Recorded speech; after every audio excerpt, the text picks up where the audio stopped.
warahmatullahi wabarakatuh, Rubisner. Seperti biasa, ngulik bersama rubis.id akan kedatangan bintang tamu. Ya. Kali ini kita akan ngulik bersama calon anggota legislatif dari DPRD Provinsi Sumatera Utara dari Partai Nasdem, Depri Nopal Pasaribu. Bagaimana ngulik-nguliknya? Nah, kita akan langsung ke kantor yang bersangkutan untuk kita bongkar motivasi apa dan apa tujuan beliau maju dalam konsentrasi politik tahun 2024 ini. Kita lanjut ke sana. Assalamualaikum warahmatullahi wabarakatuh. Selamat sore. Bertemu kembali bersama saya Eri Rahman dalam acara ngulik rubis.id. Ya, hari ini kita akan berkenalan sekaligus kita akan ngulik-ngulik ya tamu kita hari ini, yaitu calon anggota legislatif dari DPRD Provinsi Sumatera Utara dan merupakan sahabat saya juga, Abang Depri Nopal Pasaribu. Apa kabar, Bang? Alhamdulillah. Alhamdulillah. Kabar baik. Ya. Walaupun di tengah-tengah hiruk pikuk yang cukup melelahkan, masih mau menerima kami di sini. Alhamdulillah, Bang. Sebuah kehormatan bagi kita, Bang Eri beserta teman-teman dari UBIS bisa mampir berkunjung di tempat kita ini. Jadi kawan-kawan, ini kita akan mengulik ya bagaimana sepak terjang Bang Depri dulu, juga bagaimana motivasi dia masuk dalam ranah politik ya. Tentunya ini akan menjadi sebuah motivasi juga, inspirasi bagi kawan-kawan khususnya generasi muda ya, untuk bisa mengambil sikap yang sama mungkin nanti bersama Bang Depri ya. Walaupun memang di tengah perjuangan ini pasti ada menang ada kalah, tapi insya Allah ini bisa menjadi informasi yang baik ya. Jadi Bang, ini kami awali dengan pertanyaan yang mungkin biasa ya Bang, karena memang kita tahu Bang Depri ini kan awalnya ini pengusaha ya, pengusaha, dan posisinya pastinya ini sudah nyaman dengan kondisi yang sekarang. Artinya kalau secara ekonomi sebenarnya nggak perlu lagi lah masuk ke terjun ke dunia politik. Sebenarnya apa motivasi Abang hingga mau memilih masuk kembali terjun ke dunia politik? Ya, mungkin di awal perlu kita sampaikan dulu ya sama Bang Eri bahwa aktivitas kita dalam berorganisasi itu kan sudah kita mulai sejak di mahasiswa dulu ya Bang Eri ya, dimana dulu mulai dari masuk ke kampus kita sudah aktif dalam berkegiatan di organisasi ekstra kampus dulu ya. Kemudian di organisasi internal kampus juga kita dulu mungkin yang menjadi awal terbangunnya sebuah sistem pemerintahan kampus yang kita dorong cukup demokratis ya dulu.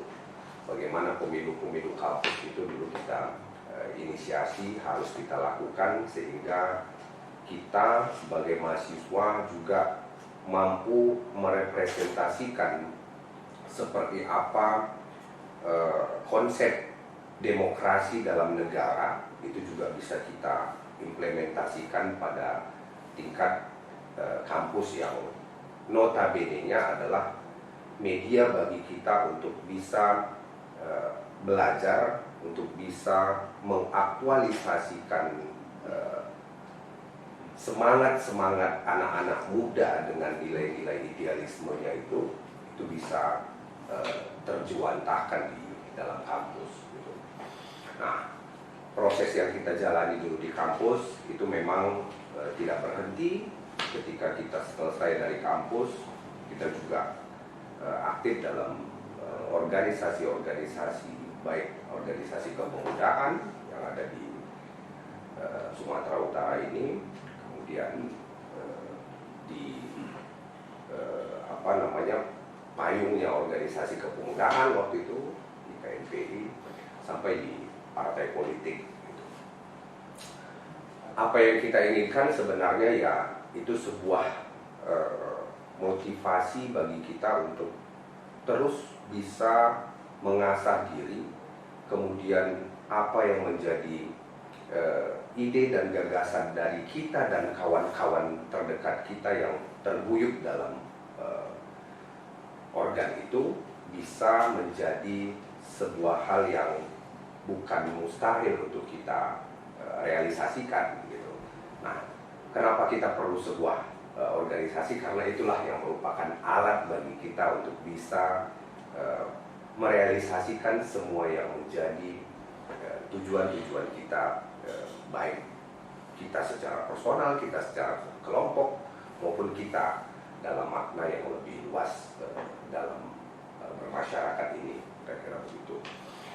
Nah, dalam konsep atau sistem negara kita, tidak dapat kita pungkiri bahwa politik ya, itu menjadi satu faktor yang cukup dominan untuk menentukan seperti apa tata kelola negara ini, seperti apa juga bangsa dan negara kita serta masyarakatnya mendapatkan kebermanfaatan dari proses kehidupan bernegara. Artinya, tak ada satupun elemen, tak ada satupun bagian dalam kehidupan yang kita jalani ini yang lepas dari faktor politik. Sehingga dalam konsep itu sangat benar sekali rasanya bagi siapapun yang ingin melakukan sesuatu yang baik untuk negara ini, untuk masyarakatnya, untuk provinsinya, untuk kabupaten kotanya, atau untuk tingkat yang paling rendah sekalipun di bawah, di tingkat lingkungannya, maka faktor politik itulah yang harus menjadi prioritas untuk didapatkan, kira-kira seperti itu. Nah, saya sendiri juga secara pribadi itu sempat stuck dalam kegiatan berorganisasi. Artinya di fase 2009 ke 2016 itu adalah fase bagi saya untuk lebih menekuni bidang bisnis yang sejak 2006 sebenarnya saya mulai bangun bisnis itu. Nah, kenapa itu menjadi skala prioritas? Karena kita juga nggak bisa menafikan bahwa faktor ekonomi itu juga merupakan satu faktor yang harus kita selesaikan dulu, kira-kira gitu Pak Geri. Nah, saya pikir ketika kita bisa alhamdulillah mendapatkan satu katakanlah kesitalan atau semacam selesai kita dalam faktor ekonomi itu akan memudahkan bagi kita untuk bisa membagi prioritas kita, membagi pikiran-pikiran kita yang lain untuk bisa kita lakukan tugas-tugas yang lainnya itu juga gitu. Sehingga saya 2009 sampai 2016 itu fokus tuh di bisnis, fokus tuh di ekonominya gitu. Tapi kan kalau secara bisnis, artinya kebermanfaatan Bang Deddy di tengah-tengah masyarakat kan sudah ada ya, iya kan? Sudah memberikan banyak manfaat kepada orang-orang sekitar. Nah ini apa yang menjadi tolak ukur lagi sampai Bang Deddy, semacam apakah ada rasa kekurangan untuk membantu rakyat atau orang sekitar atau gimana? Nah, bicara tentang bagaimana kita bisa memberikan kebermanfaatan diri kita kepada orang lain, pada masyarakat kita, ini kan sebenarnya cukup linier dengan apa yang menjadi perintah dalam agama kita juga gitu. Ada sebuah hadis yang mengatakan khairun nas anfa'uhum linnas, katanya ya kan? Jadi sebaik-baik manusia adalah manusia yang memberikan kebermanfaatan bagi orang lain. Saya coba tarik benang merahnya dengan pernyataan yang di awal saya sampaikan gitu, bahwa politik adalah faktor dominan atau faktor yang sangat absolut untuk bisa menentukan seperti apa keadaan bangsa dan negara ini, seperti apa juga masyarakat yang mendapatkan manfaat dari politik itu. Sehingga ketika pemimpin politik itu berasal dari orang-orang yang memiliki idealisme, kemudian memiliki nilai-nilai yang menganut kejujuran, kemudian pemimpin yang adil, maka sudah bisa dipastikan bahwa masyarakatnya akan mendapatkan kebermanfaatan dari pemimpin yang memenuhi kriteria itu. Sehingga ketika kita memiliki pemimpin yang adil, pemimpin yang jujur, pemimpin yang peduli terhadap masyarakatnya, itu akan menyelesaikan banyak persoalan yang dihadapi oleh masyarakat kita di bawah. Kalau kita dalam posisi sebagai pengusaha, mungkin kita mempunyai keleluasaan untuk memberikan kebermanfaatan itu kepada masyarakat kita. Tapi dalam lingkup yang sedikit, tidak banyak yang bisa kita sentuh, tidak banyak yang bisa kita jangkau. Paling sepantaran orang-orang terdekat dari kita yang bisa merasakan itu.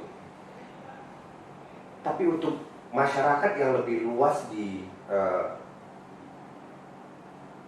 gang-gang yang lain, di lorong-lorong yang lain, di lingkungan yang lain, di daerah yang lain, itu mungkin kita punya keterbatasan melakukannya karena apa yang kita miliki juga nggak sampai untuk menjangkau besar. Tapi ketika politik sebagai instrumen yang kita katakan tadi itu diisi oleh orang-orang itu, maka kebijakan bisa kita buat untuk itu.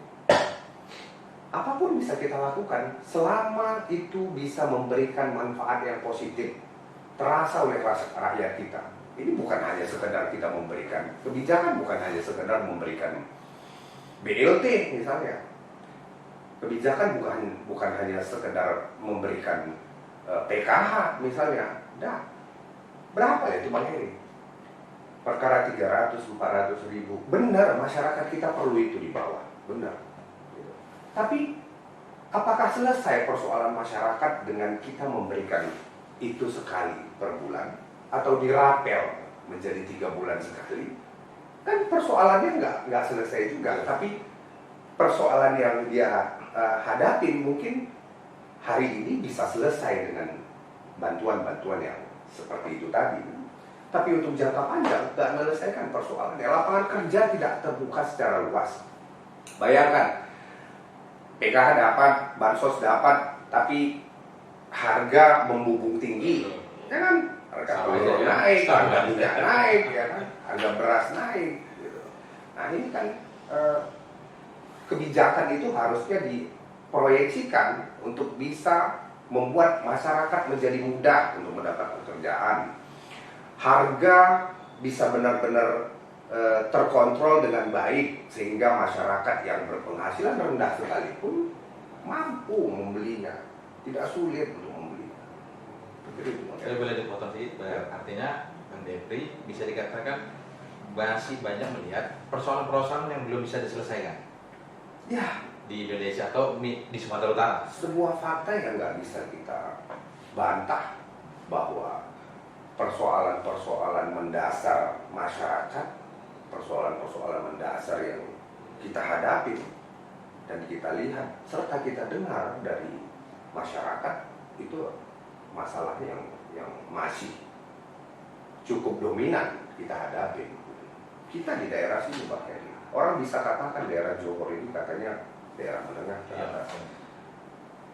Mungkin bisa dibenarkan, tapi jangan kita skip juga di balik-balik bangunan tinggi perumahan yang ada di kawasan Johor ini banyak sekali masih masyarakat yang berpenghasilan rendah, masih banyak perkampungan di sini, masih banyak masyarakat yang tak tersentuh oleh program-program pemerintah. Dan Bang Devi memang ya sudah langsung turun dan melihat kondisi itu ya tentunya ya. Jadi balik lagi tadi, ya. Kalau kita berpolitik ini Bang, kan Bang pasti saya sudah paham nih, tidak hanya materi ya yang akan Bang kuras habis juga ini Bang, tenaga baik fisik ataupun yang lain-lainnya kan sudah paling tidak sudah punya hitungan lah. Bagaimana konsep Abang itu untuk minimal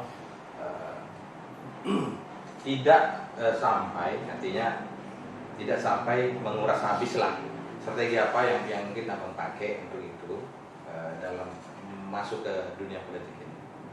Ya, alhamdulillah Bang Heri, saya sejak 2019 yang lalu itu diberikan amanah oleh Ketua Umum Garda Pemuda Nasdem, Kakak Prananda Surya Paloh, untuk menjadi Ketua Garda Pemuda Nasdem di Provinsi Sumatera Utara. Walaupun saya di Garda Pemuda Nasdem itu sudah memulainya sejak 2016. Saat itu 2016 sampai 2019 saya mendapatkan amanah untuk menjadi sekretaris Provinsi Sumatera Utara. 2019 Kakak Prananda Surya Paloh itu memberikan kepercayaan lebih kepada kita untuk bisa menahkodai organisasi Garda Pemuda Nasdem ini. Nah, 2016 sampai ke sekarang ke 2023 itu alhamdulillah Garda Pemuda Nasdem itu juga bisa berjalan dalam program-program sosial yang kita lakukan bersentuhan langsung dengan masyarakat.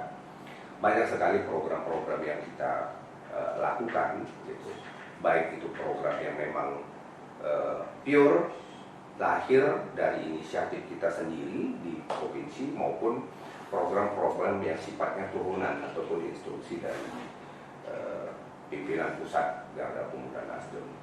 Keberadaan Kakak Prananda Surya Paloh itu juga memberikan begitu banyak keleluasaan bagi kami untuk bisa melakukan improvisasi, mengaktualisasikan semua ide dan program-program yang kita buat sendiri di sini. Selama semua program dan aktivitas itu masih berada dalam platform organisasi, dia sangat support dengan semua yang kita lakukan itu. Dan keberadaan dia juga sebagai anggota DPR RI di Komisi 1 gitu, juga memberikan banyak akses yang dia punya ya, dari pusat untuk bisa kita implementasikan, untuk bisa kita jalankan. Ya, dari awal memang sudah ada ya, persiapan hingga akhirnya untuk budgeting atau apa sudah jauh lebih ringan lah ya kalau dibilang ya. Ya sebenarnya karena memang kita menjalani itu kan Bang Heri, saya jujur harus katakan sampai dengan 2022 kemarin saya tidak punya rencana untuk menjadi caleg kalau sekarang ya, sejak di CT kemarin. Artinya memang kegiatan sosial ataupun yang dilakukan kita lakukan itu memang program yang kita buat untuk memberikan rasa bahwa Garda Pemuda Nasdem ini yang merupakan sayap Partai Nasdem yang ada di Sumatera Utara ini bisa dilihat, bisa dirasakan oleh masyarakat keberadaannya, artinya manfaatnya ada. Kita ingin memberikan juga pemahaman kepada masyarakat bahwa organisasi-organisasi yang ada di Sumatera Utara ini bisa kok memberikan kebermanfaatannya untuk masyarakat. Jangan sampai masyarakat selalu memiliki konotasi yang negatif terhadap keberadaan organisasi-organisasi kepemudaan. Sepakat ada di sini. Jadi Bang Devi memutuskan untuk maju menjadi caleg itu kapan dan bagaimana tanggapan orang tua dan istri? Ya, yang pertama saya jawab istri dulu. Kalau istri itu enggak bidadari ya? Bukan. Iya benar bidadari, tapi maksudnya lebih mudah saya jelaskan kalau soal istri dulu. Gitu. Karena kalau ke orang tua ada cerita-cerita lain yang memang harus dijelaskan lagi lebih dalam. Kalau istri perlu saya mungkin Bang Heri tahu juga lah. Istri ini kan saya kenal mulai dari masa kuliah dulu, Bang Heri. Jadi seperti apa kita dulu kuliah, Bang Heri, di kampus, berorganisasi di kampus. Kita kuliah masuk siang, Bang Heri. Tapi datang ke kampus itu pagi. Pulangnya malam. Pulangnya malam. Pagi kita kuliah, berangkat lagi, pulangnya malam gitu. Jadi kalau menurut saya, alhamdulillah istri sudah mengetahui sejak kita dalam masa kuliah dulu aktivitas kita berorganisasi, kesukaan kita dalam berorganisasi itu, sehingga dia sangat paham dan maklum terhadap aktivitas-aktivitas kita itu. Malah mungkin dia agak terheran-heran kalau kita pulang lebih awal. Nah, istri itu clear. Bahkan dia menjadi orang yang sangat support terhadap apa yang kita lakukan ini. Dia selalu mendoakan semua yang kita buat itu semoga tetap berada di bawah perlindungan dan pertolongan Allah Subhanahu wa Ta'ala. Nah, kalau yang ke orang tua ini, Bang Heri, ini agak lebih seru dia di situ. Orang tua memang karena melihat politik ini dalam perspektif yang mungkin dengan keterbatasan yang dia punya saja, gitu kan, sehingga pada saat 2019 sebenarnya itu kan pemilu juga gitu, pemilihan legislatif juga gitu itu. Tapi pada saat itu mungkin orang tua tidak memberikan supportnya, restunya kepada kita. Banyak faktor yang dia lihat, gitu. Banyak faktor yang dilihat. Salah satunya mungkin dia masih melihat politik ini adalah sebuah tempat yang penuh dengan intrik, sebuah tempat yang penuh dengan kegelapan. Gitu. Tak jarang juga mungkin orang tua melihat banyak politikus yang berakhir dengan cerita yang tidak baik. Salah satunya mungkin seperti itu.